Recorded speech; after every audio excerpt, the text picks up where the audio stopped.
Vous suivez MRLS TV. MRLS TV, la chaîne de la résurrection. MRLS TV, la chaîne qui vous apporte l'équilibre de la connaissance de la parole de Dieu. MRLS TV vous apporte des instants, des prédications, des émissions, des interviews, des instants d'adoration, des prières et des témoignages de bienfaits du Docteur Jésus et beaucoup d'autres programmes qui ajouteront un plus dans vos vies spirituelles, physiques et morales. Alors, qu'est-ce que vous attendez? Abonnez-vous et activez la cloche de notification pour ne pas rater nos prochains programmes. MRLS TV, la chaîne de la résurrection. MRLS TV. Que la question du mariage, j'ai dit des années. Amen. Et comme à l'accoutumée, vous savez que j'aime pas trop prier.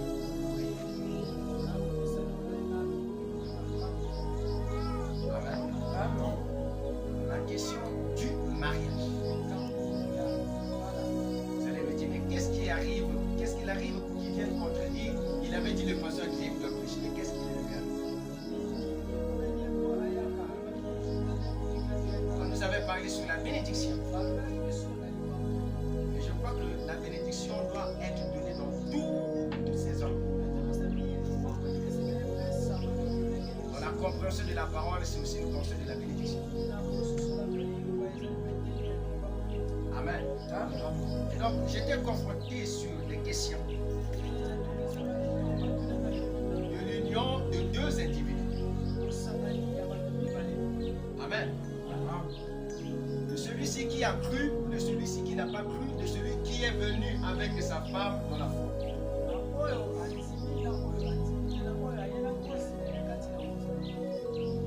Amen. Ils n'ont jamais célébré le mariage. J'ai noté bien les mots que j'ai notés ici. Ils n'ont jamais baisé, je veux dire célébré le mariage. Ils n'ont jamais fait ce que vous appelez la dot. Et ils n'ont jamais fait ce qu'on appelle la consécration. J'ai cité combien de mots? Je répète.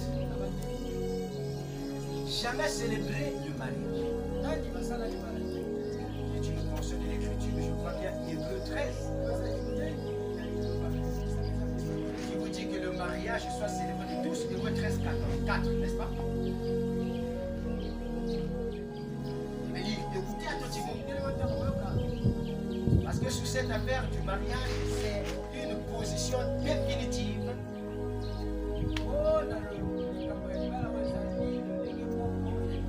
Je dis bien, c'est une position définitive que nous avons ici. Je dis les deux conjoints, le païen ou le non-païen, qui ont cru accepter le Seigneur Jésus. Ils n'ont jamais célébré le mariage. Jamais. Deux, ils n'ont jamais doté, ils se sont jamais dotés. Trois, ils sont jamais passés par ce qu'on appelle la consécration. Il y a combien de mots? Même une vieille comme maman Léotine là-bas prend note, mais vous qui êtes des vieilles, des jeunes filles, vous ne prenez pas des notes. Ça, c'est un très grand défi. Moi, je me souviens quand j'avais l'âge de 11 ans, j'avais un cahier de prédication. 11 ans.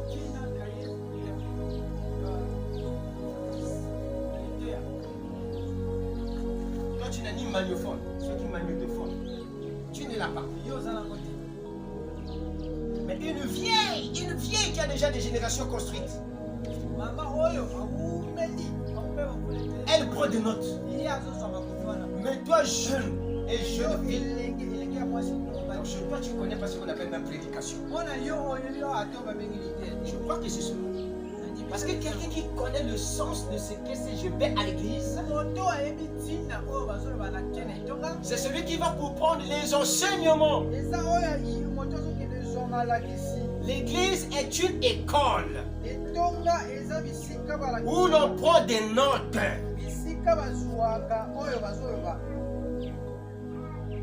Surtout les femmes, elles ne lisent même pas la Bible. Ne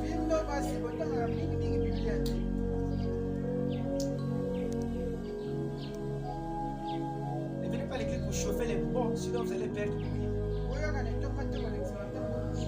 Vous devez être capable de reproduire ce que vous écoutez. Avoir des notes, écrire, même regardez tout ça. Tout ça, c'est ce que j'ai travaillé ce matin.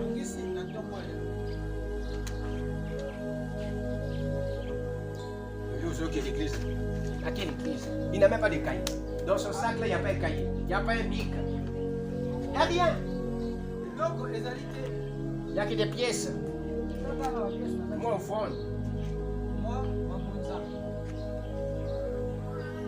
Et encore si là, je suis chrétien. Chrétien. À 18 ans, j'étais déjà loin.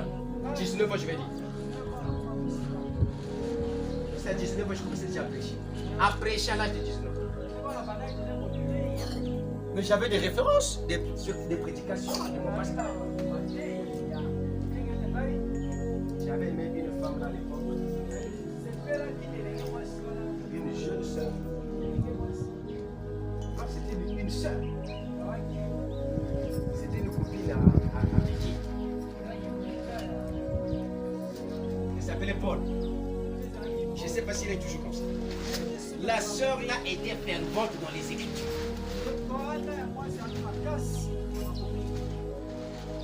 Alors, bien qu'elle est la sœur Paul. Tu as encore l'idée? Elle a porte noble, mariée. Elle ne pouvait que se marier à un homme de la parole. Mais tu vas recevoir des citations. Hein? Donc je dis, ni célébrer, ni doter, ni consacrer. Aujourd'hui, je crois que nous allons parler et essayer de rendre ça clair. Et établir une position définitive sur l'affaire mariage. Amen. Très bien.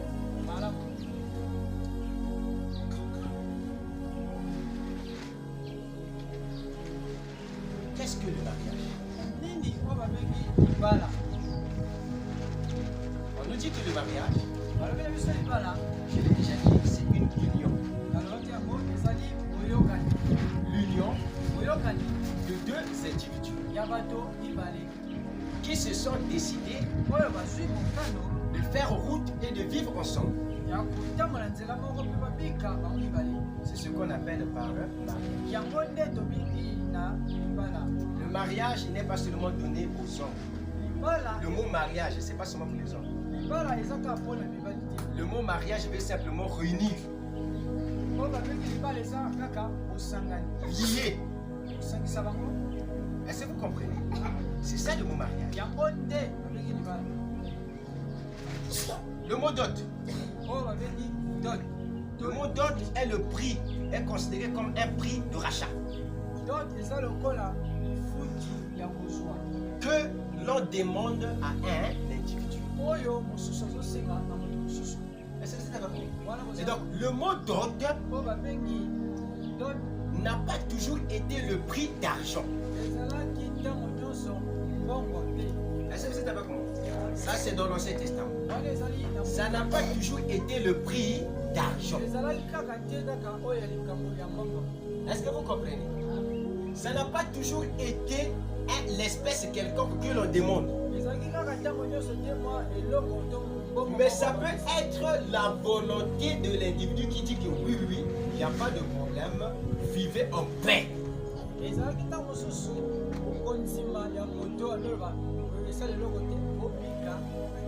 Tout ce que je veux est que vous vivez jusqu'à vieillir.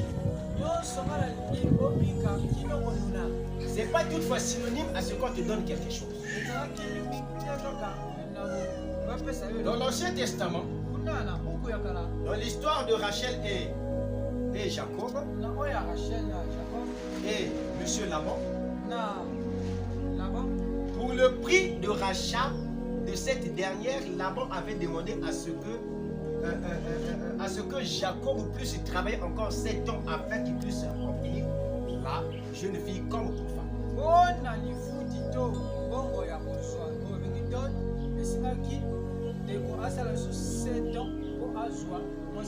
Est-ce que vous comprenez? Pour Laban, c'était les brebis qui naissaient là. La souffrance de travail de Jacob qui le procurait quelque chose, c'était ça pour Laban comme une dot. Comprenez très bien. Parce que la question du mariage aujourd'hui, c'est ça qui est à l'origine de beaucoup de prostitution de l'église. Les puretés s'infiltrent dans l'église parce que les pasteurs n'ont pas eu à apporter le mot mariage comme tel cela se demande selon la Bible.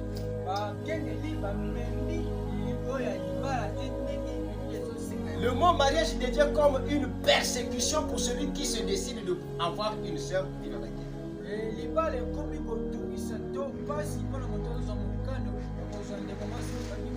Moi j'aime les types. Tant que je ne trouve pas l'ombre et le réel, je ne peux pas continuer à courir avec une chose. Est-ce que vous êtes avec moi? Il y a un pasteur qui est là après moi. Et je crois bien qu'aujourd'hui, s'il va découvrir ma position sur l'angle du mariage. Est-ce que vous me comprenez? Je crois que moi, je me suis marié. Non pas selon la manière dont j'ai compris aujourd'hui c'est quoi le mariage. Est-ce que ce que j'ai fait c'était mauvais? C'est une portion que j'ai accomplie. Est-ce que ce que je vais dire ici c'est mauvais? C'est une portion de ce que j'ai eu à accomplir. Donc tous, nous devons nous retrouver dans ce qui doit être dit ici. Je ne favoriserai jamais la prostitution cachée dans cette église. Parce que vous ne me comprenez pas, ou parce que moi je n'ai pas compris le mariage et comment est-ce que je pouvais vous l'apporter. Si je ne parle, c'est qu'il y a un esprit qui est quelque part. Parce que je ne m'étais pas rêvé avec cette idée. Ma pensée c'est que je ne sois un pasteur. Mais la matinée, quelque chose me vient pour me parler sur l'affaire mariage. Je n'ai pas dormi avec Dieu, on parle. Ma main sur la Bible. Aucune intention sur quelqu'un. C'est qu'il y a quelque chose. Est-ce que vous me suivez? Je vous en prie, comprenez-moi très bien. Tout va se résoudre. Et rien ne va être en suspense.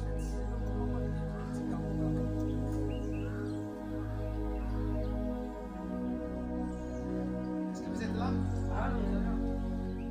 Et donc, d'abord, Jacob a travaillé. Et il a gagné Rachel. Mais dans le sens du mariage, Rachel était déjà liée à Jacob. Mais le freinage, c'était là-bas. Est-ce que vous comprenez? Je vous ai bien dit. Jacob était déjà lié à Rachel. Mais quant à Laban, ils n'étaient pas liés. Mais pour Rachel et Jacob, c'était déjà une union. Est-ce que vous me comprenez? L'union ne se fait jamais par un pasteur. Le mariage n'est jamais fait par le pasteur. Le mariage n'est jamais fait par l'église. Le mariage n'est jamais fait par mon père ni par ma mère. Le mariage est une concertation de deux individus. Et dont, est-ce que vous êtes avec moi? Et dont le père reconnaît l'unité. Pas même le pasteur. Est-ce que vous me comprenez? Je dis pas le pasteur. Pas les amis. Et on va voir la place de tous ces hommes que nous laissons en suspense. Est-ce que vous comprenez? Et donc Rachel était liée à Jacob. Mariée. Est-ce que c'est clair? Je dis ils étaient mariés. Rachel et Jacob étaient mariés. Si vous avez compris réellement le mot mariage, c'est que vous voyez clair que les deux étaient déjà mariés. Marié ne veut pas simplement dire que tu rentres dans ma maison. C'est pas ça marié. Marié c'est une concertation. Est-ce que vous me saisissez là? Une concertation entre deux individus qui se jurent fidélité. Jusqu'à ce qu'ils trouvent des ententes que l'autre se rapproche de l'un. Et on va aller là. Dieu a fait Adam et Ève. Le père et la mère et le mère c'était Dieu lui-même. Est-ce que vous êtes avec moi? Il n'y a jamais eu quelque part où il est dit que Dieu avait célébré le mariage avec elle.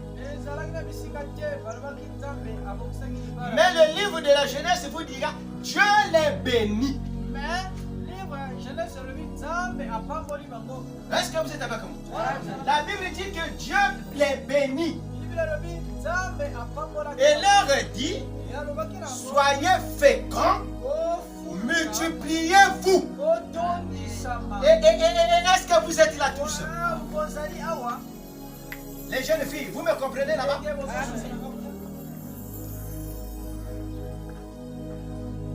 La Bible dit Dieu bénit Adam et Ève. Ils étaient déjà amoureux, unis, mariés. Mais il manquait une chose. C'est que Dieu devait les bénir. Est-ce que vous êtes avec moi? Amen. Comment s'est passée la dot d'Adam?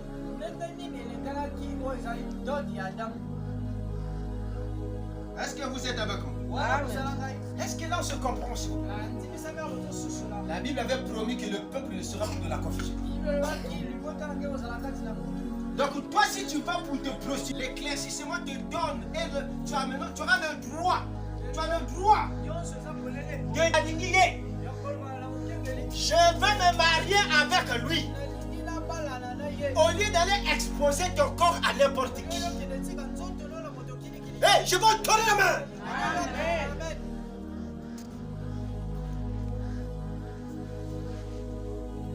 Est-ce que c'est clair? Pourquoi?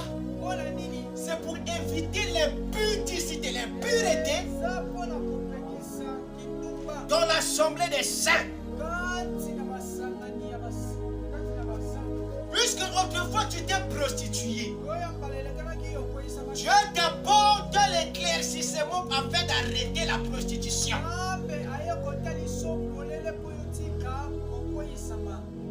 Est-ce que c'est clair? Amen.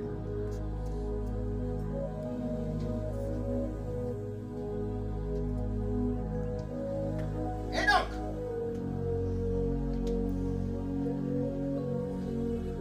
Dieu et Adam. Je finis l'homme. Il est béni. Maintenant, on n'a pas entendu parler et Dieu est allé doter Adam quelque part. Ce qui était adopté d'Adam, c'était le corps. Parce qu'il est dit, le corps été tiré de la terre, Dieu devait doter ce corps et le faire vivre de sa parole. Est-ce que c'est clair? Ça, c'était une dot. Est-ce que ça a été payé? Quelle était la manière à laquelle elle était payée? Elle n'a pas été payée dans la conception que nous nous attendons qu'on puisse payer. Sauf que Dieu a racheté la terre et a fait vivre à la terre sa parole. La terre ne se dépendait plus de soi-même. Elle dépendait de la divinité qui était en elle. C'était une adoption. Est-ce que vous êtes avec moi? Est-ce que vous me saisissez, Église? Je ne sens pas la symphonie là. Où est-ce qu'ils vont entendre la symphonie?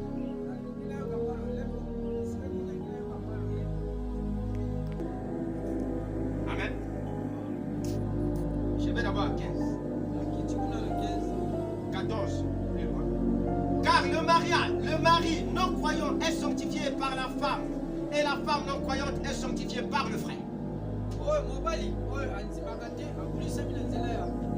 Autrement, vos enfants seraient impurs. Tandis que maintenant ils sont saints. Si le non-croyant se sépare, qu'il se sépare. Le frère ou la sœur ne sont pas liés dans ces cas-là. Dieu nous a appelés à vivre en paix. Le frère et la sœur ne sont pas liés dans ce cas.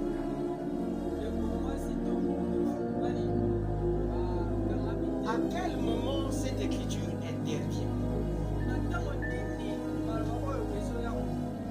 Quand le pasteur dit que le mariage c'est l'union, l'unité, le désir. Le mariage n'est pas la bénédiction. Le mariage n'est pas la célébration. Le mariage n'est pas la dot. Le mariage, c'est le vivre ensemble. Est-ce que vous avez compris?